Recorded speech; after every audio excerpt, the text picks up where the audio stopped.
Order! Order! You are an incorrigible delinquent at times. Behave yourself, man!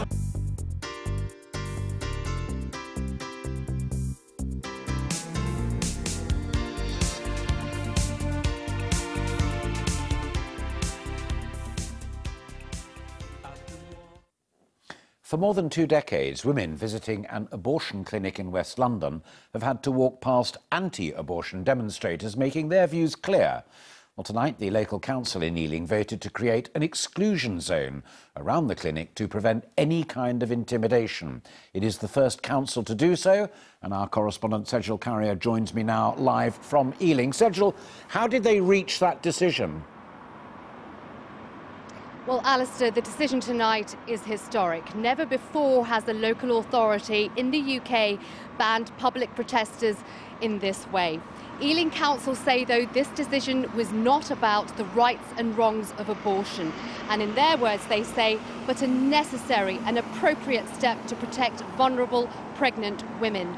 Many of whom say that they've run a daily gauntlet going in and out of this abortion clinic, being harassed and intimidated. After the decision was announced, pro-choice campaigners were jubilant, saying women have the right to seek help at the clinic without being harassed. But anti-abortion protesters deny harassing the women, say they only offer support and help, and that they will seek to appeal this decision. Until now, these safe zones have really only been used to tackle street drinkers and begging. This is the first time that they've been used to stop public protesters. And it could now pave the way for other local authorities facing similar protests to do the same. Meanwhile, here in Ealing, anyone breaching this order will either be fined or prosecuted. Sejal, thank you. Anti-abortion protesters have been banned from demonstrating outside a clinic that provides terminations in West London. Cabinet members at Ealing Council voted unanimously in favour of allowing a public spaces protection order to create a protest-free safe zone outside a Marie Stopes clinic. A warning that this report from Caterina Vitozzi does contain flashing images. This is their victory. For years, local campaigners lobbied for a police-enforced buffer zone outside a West London abortion clinic. Until now, no UK council has ever agreed to one. We're not a pro-abortion group, we're not an anti-abortion group, we're an anti-harassment group, and this is about women being stopped on their way to access a legal healthcare facility. Ealing Council will use special antisocial behaviour rules to put a 100-metre safe zone around this Marie Stopes clinic. It says it'll help protect the women using it from harassment by pro-life campaigners who stand on the public footpath outside.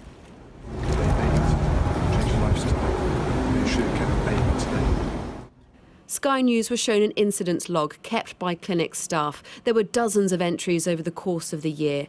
On one occasion, protesters told a client she will be haunted by her baby if she has a procedure. They told her, God will punish you. 3 months later, a woman was tearful after being called a murderer as she walked into the clinic. Pro-life campaigners don't deny that they stand on this pavement, but they do deny that they harass the women going inside this clinic to access abortion services. They say it's their right to be here, their right to protest, and what they're doing is offering women an alternative. Alina was going for an abortion when she was stopped by protesters. She says they prevented her from making a terrible mistake.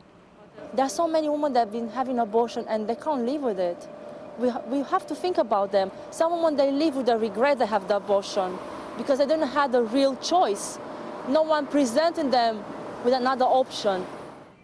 Abortion clinics across the UK say the protests outside them are getting bigger and more intense. And without greater protection, they could become more like the violent protests seen in the United States.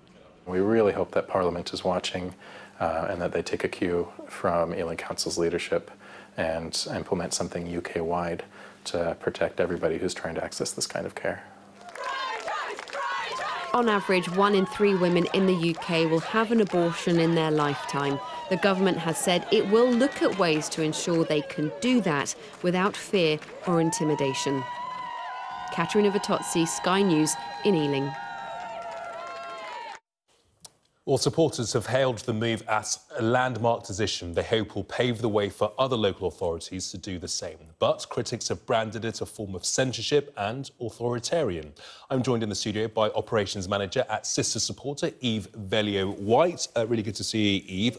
Was this a good move by Ealing Council? Yes, we definitely think that this is the right move by Ealing Council and a very important move for reproductive rights. It's the first safe zone, or buffer zone if you want to call it that, of its kind in the UK. So for us it's a very, very important step in getting buffer zones in the UK. Do people not have the right to vote? Or not right to protest? People do have the right to protest, and we support people's right to protest, but we don't believe that this is a protest. The people on the pro-life side themselves say that it's not a protest. They either call themselves vigilers or pavement councillors, and those are self terms that they use.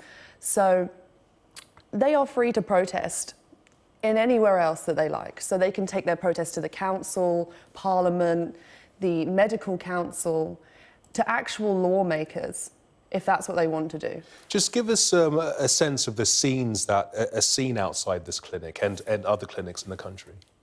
So Ealing is definitely not the only clinic affected, but what you see every day is a group. There's normally a group across from the clinic who will be holding a prayer vigil, sometimes singing, and there will always be a pavement counsellor, sometimes two, at the exit and the entrance to the clinic. They will approach every person going in and out. They have leaflets that address the users as mum, please don't hurt your baby today, listing possible side effects that include breast cancer, eating disorders, alcoholism, none of which have proven links. They have rosaries. There have also been reports taken by the council consultation of women being followed to their cars, blocked from the entrance, being called murderer. The council officer herself, who was investigating at the clinic, was told when she left the clinic, pray so you don't end up back here. The baby that died is probably with God now. And that was a council officer investigating. I guess these are sort of individual specific examples. I mean, on the point of Ealing, I mean, I guess, you know, you could argue that as long as, you know, you're not inciting violence, as long as you're not intimidating people, then if you do want to hand somebody a leaflet, then so be it. I mean, you know, they can read it, take it on board, or they can say, I'm not interested.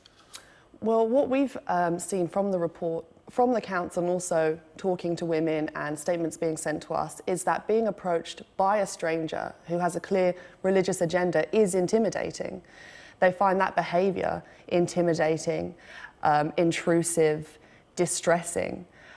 So that we would say that that constitutes intimidating and harassing behaviour.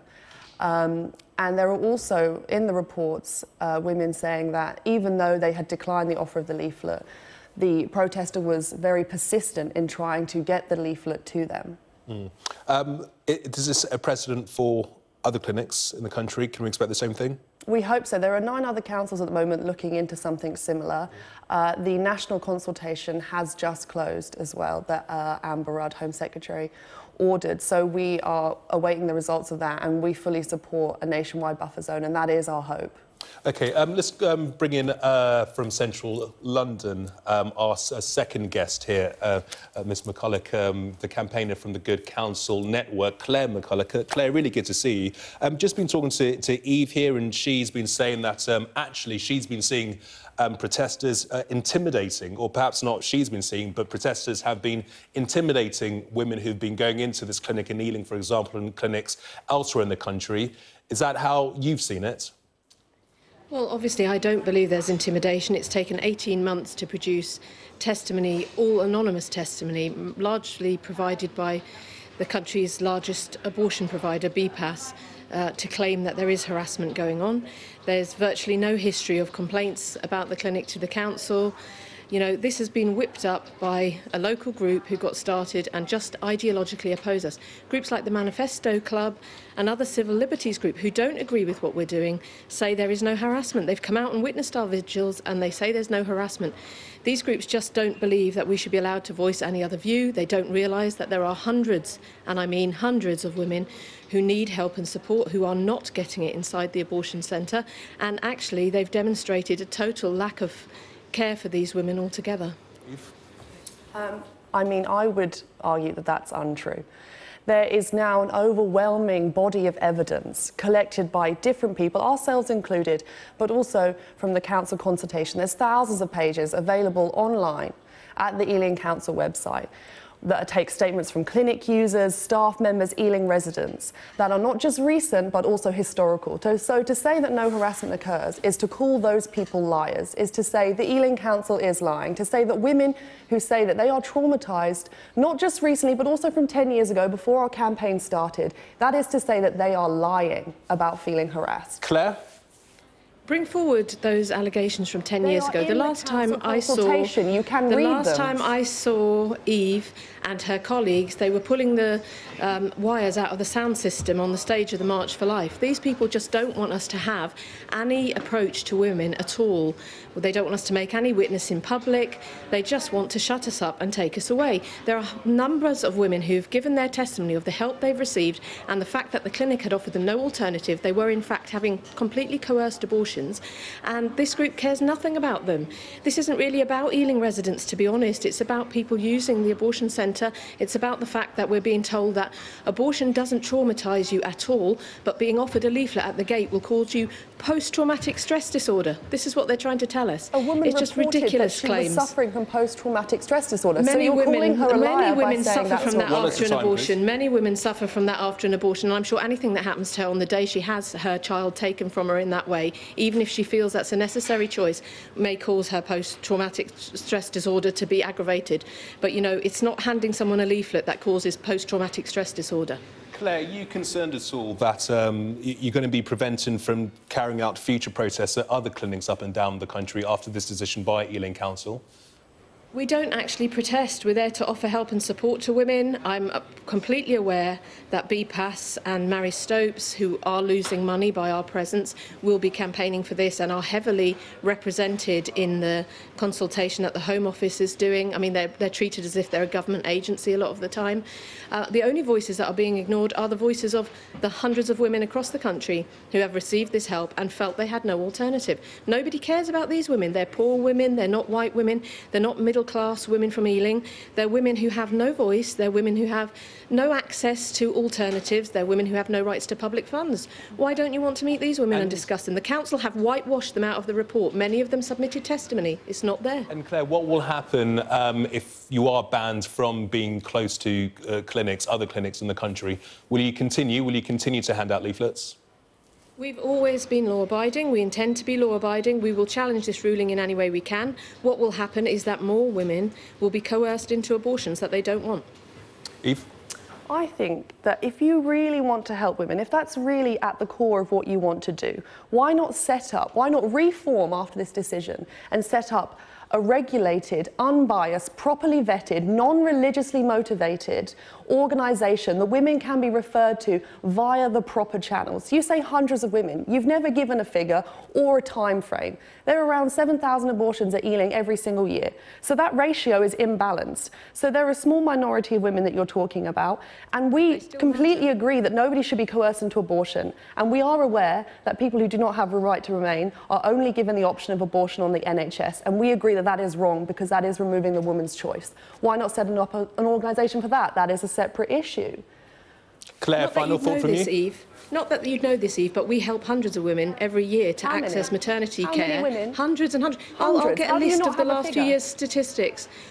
Eve, you know, you can come and meet these women anytime you want to. Women who have no rights to maternity care.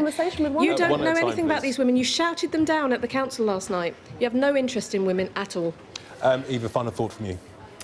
Well, we are really pleased with the decision the council has made. We think they had a very thorough investigation, and they have looked at the imbalance of rights that has been happening, and we think that they've come up with a just solution, and we hope that the government is looking and will roll out buffer zones across the UK. OK, Eve, Claire, appreciate your time. Thank you very much. Thank you.